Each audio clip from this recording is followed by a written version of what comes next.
स्वामीनारायण हरे, स्वामीनारायण हरे। वचनामृत श्री गडडा मध्य प्रकरण का 37वां। स्वाभाविक प्रकृति। संवत 1880 में भाद्रपद कृष्णा प्रतिपदा 21 सितंबर 1823 को स्वामी श्री सहजानंद जी महाराज श्री गडडा स्थित दादा खाचर के राजभवन में पश्चिमी द्वार के कमरे के बरामदे में विराजमान थे। उन्होंने श्वेत वस्त्र धारण किए थे। उनके समक्ष परमहंसों तथा विभिन्न प्रांतों के हरिभक्तों की सभा हो रही थी। उस समय श्रीजी महाराज ने प्रश्न किया कि गीता में कहा गया है कि ज्ञानी भी अपनी प्रकृति के अनुसार आचरण करता है तथा शास्त्रों के द्वारा कहा हुआ निग्रह शिथिल हो जाता है, अतः निग्रह का जोर नहीं चल पाता। ऐसी जो स्वाभाविक प्रकृति है वह कौन से उपाय द्वारा टल सकती है?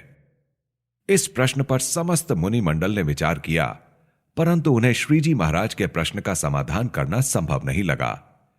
तब श्रीजी महाराज ने कहा कि इसका उत्तर इस प्रकार है कि उस स्वभाव से छुटकारा दिलाने के लिए सत्पुरुष जो उपदेश देते हों, उनके वचन में अतिशय विश्वास हो, उपदेशकर्ता पर श्रोताजनों की अत्यंत प्रीति हो तथा उपदेश करने वाले सत्पुरुष चाहे जितना दुख पहुंचाकर कितने ही कटु वचन कहे तो भी उनको हितकारी ही मानता रहता हो, तो मुमुक्षु की स्वाभाविक प्रकृति का भी नाश हो जाता है, परंतु इसके अलावा अन्य कोई उपाय नहीं है।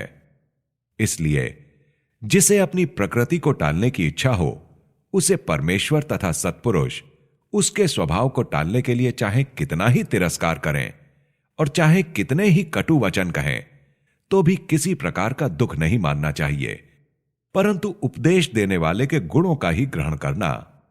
यदि कोई इस प्रकार रहे तो टालने में असंभव सी प्रकृति का भी नाश हो जाता है। इति वचनामृतम। इस प्रकार से श्री गडडा मध्य प्रकरण का 37वां वचनामृत पूर्ण हुआ।